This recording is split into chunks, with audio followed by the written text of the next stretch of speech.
Welcome to part 2 of the Scrap Yarn Hoodie series.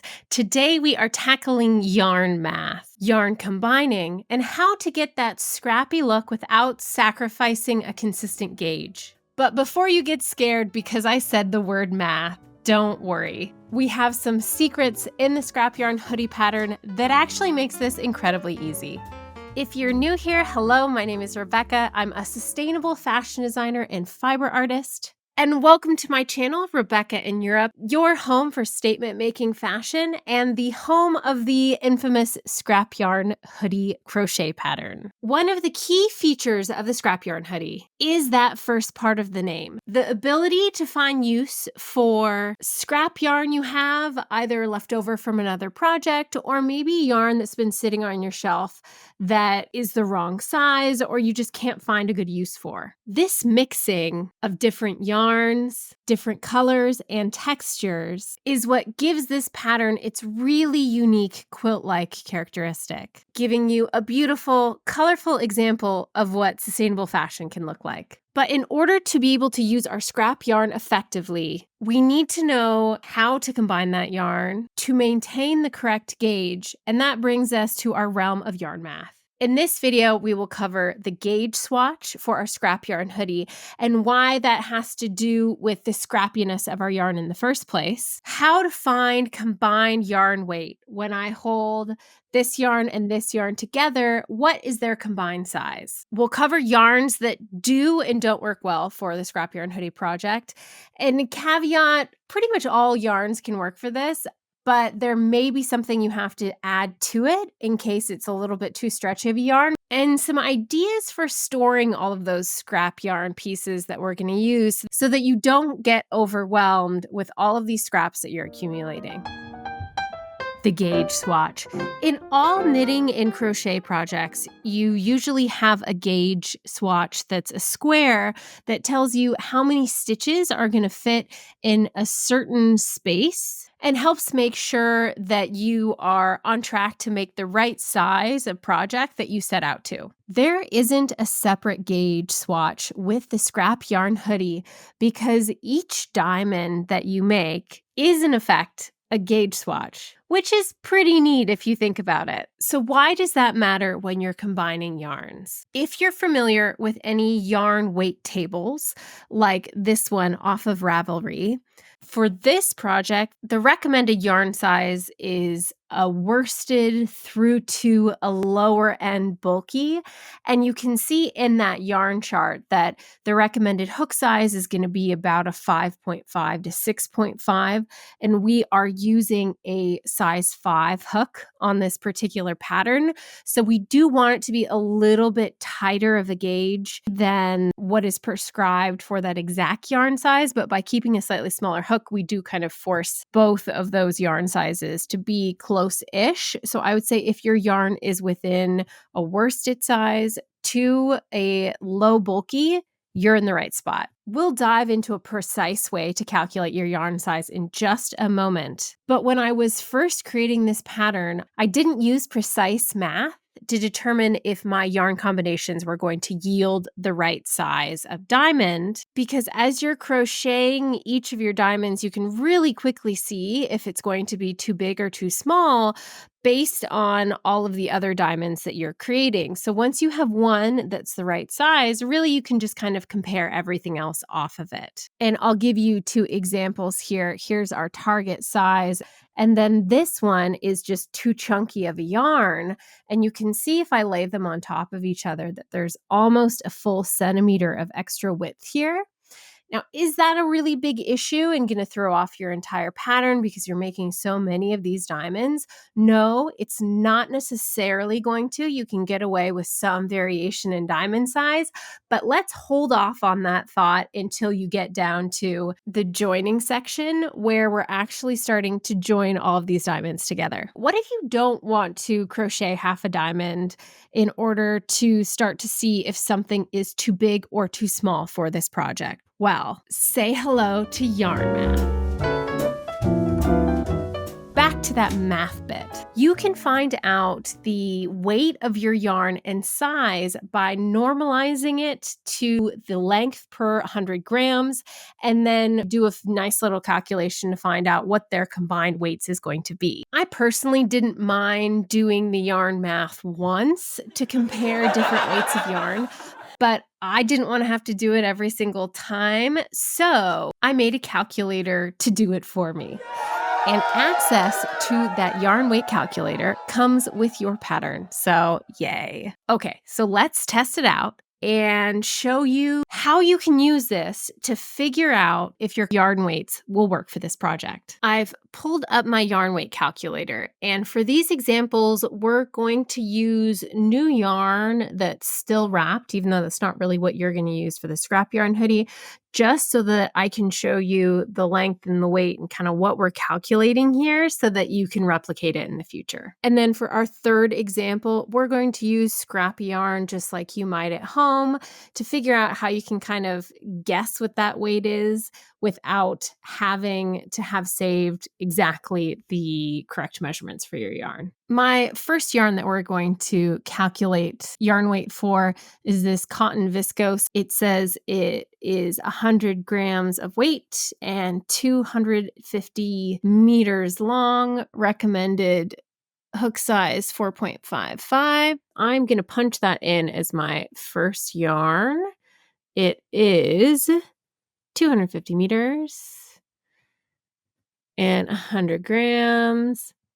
And our calculator is going to say that normalizing it to 100 grams is the first step. This one happens to already be 100 grams. And then it says the yarn type or size name is DK for this particular yarn. So a little bit smaller than what we want. Next, I was thinking I might want to double strand it with this cotton wool. I have never used this before. It's 50% cotton, 50% merino wool, and it's 50 grams per 100 meters. So if I punch that in, so 100 meters of yarn, 50 grams, that is 200 meters per 100 grams, and that says it's a worsted or Aran size yarn, which sounds exactly right. Combined, held together, then, this makes this a bulky yarn on the lower end of bulky. I actually was thinking this was going to be more of a DK size just by eyeballing it, but if I look at the strands, I guess it is a little bit thicker. So goes to show how if I pop it in the calculator and check ahead of time, I can find out, okay, this is going to be on the low end of a bulky size. That'll work. But again, if it was a little bit bigger on the bulky end, I might think it might be too big. For our second example, I hadn't built a yarn calculator before I made the first Scrap Yarn Hoodie, and I had ended up stranding 2 yarns together, and I wanted to see after the fact if the calculation of their weight ended up saying that yes, they were the right size to be using on the project. So I ended up finding some with an actual label on it. So I have this alpaca little red stripy stitch that's super cute and fuzzy. So first I'm going to enter in my yarn one field the length and weight of this yarn. So we have, let's see, length 125 meters, weight 50 grams. That makes this a DK size yarn. Seems about right. And then this one that I stranded it together is this kind of fuzzy La Berlin situation that is a lot smaller, I would say. But I guess we'll find out in the calculator. So for yarn 2, the length is 250 meters. And the yarn weight is 50 grams. So it says it's a light fingering. That makes sense. And then for the combined yarn weight, it says it's worsted Aran weight. So if I look on our chart. These two combine at that worsted Aran do make the correct size diamond when they are used together. It's nice to have the yarn math confirm that my eyeballing of different sizes of yarn did work fairly well. So you can use the calculator for a really nice peace of mind, or you can just kind of wing it, but maybe a combination of both is best. What do we do if we only have scrappy yarn without any real indication of what the yarn weight is ahead of time? So let's see. I have this Puno that almost looks like it might be a DK, but I think it's actually smaller. I think it's going to be more of a sport weight. So what I'm going to do after I've kind of cleared out my calculator, I'm ready for a new entry, is I'm going to look up what the sport weight per 100-gram length usually is and take right in the middle of it. So sport weight is 300 to 400 per 100 grams. So for my length, 300 to 400, I'm going to put it right in the middle at 350 per 100 grams. Okay, we have our sport weights. We're tossing this guy in there, and then say I'm going to want to double strand it with this one. I'm pretty sure this is a DK weight. So what is a standard DK weight yarn meters per 100 grams? Let's say about like 250. So we're going to do 250 meters per 100 grams. It says it's a DK weight. So it says these two combined are going to be a worsted Aran size at about 146 meters per 100 grams. So that's going to put us at a mid-range worsted. As you do this, you might start to notice a few patterns in the combinations that really easily make up the right size for this project. For example, you can use 2 DK weight yarns, perfect size.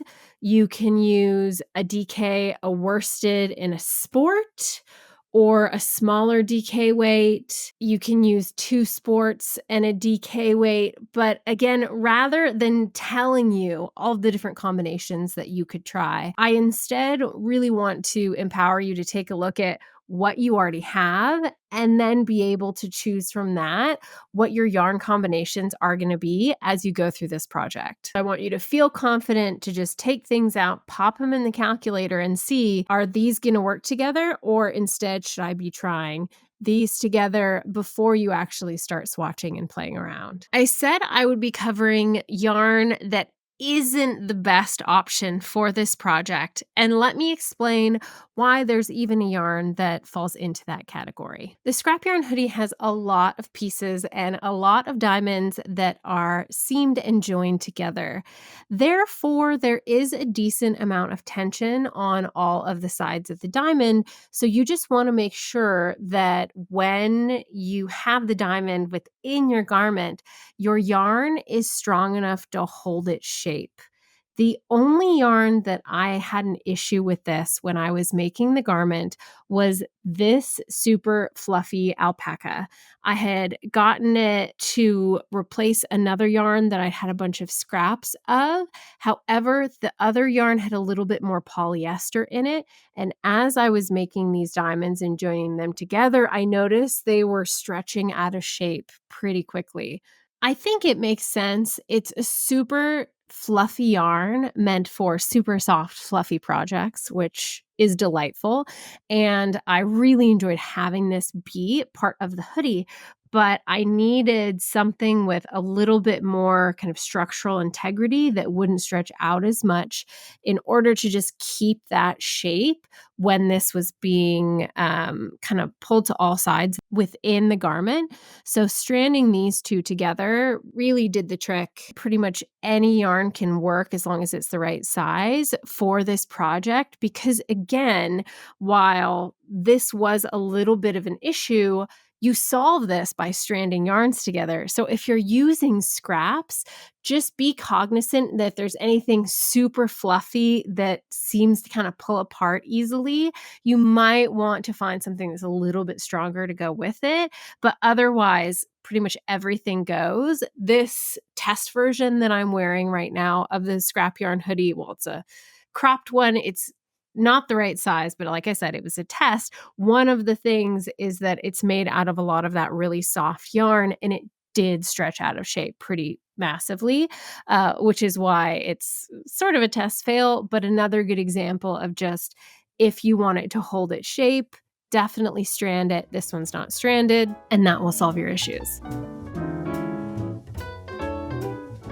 Last but not least, this is a scrap yarn project. So what do we do with all of our scraps? Well, you've already kind of seen what I do with mine. I like to wad up what's left over from different projects and stick it in a shoebox to store it for later so that I know a place to come back to when I'm looking for bits and pieces of yarn to add to other projects. If you have a lot of scrap yarn and you want to make your life a little bit easier, I do recommend shoebox sorting by size so that when you're starting to combine yarn and you go to grab it, you can say, okay, I need, one from this box, two from this box, etc., and just make your life easier. Or another option for storing your scraps is when you get to the point where you have a few little yarn ends wound up and just sitting around, go ahead and make a diamond or two and start building that scrap yarn hoodie so that instead of having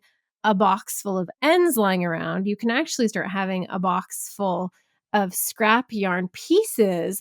And then before you know it, you're already halfway done with the project and just ready to start seaming everything together. Not only saving your scraps in a very organized fashion, you are also building your scrap yarn hoodie in the process without too much effort. And how do we make these delightful little crochet diamonds? The full tutorial for that is up next.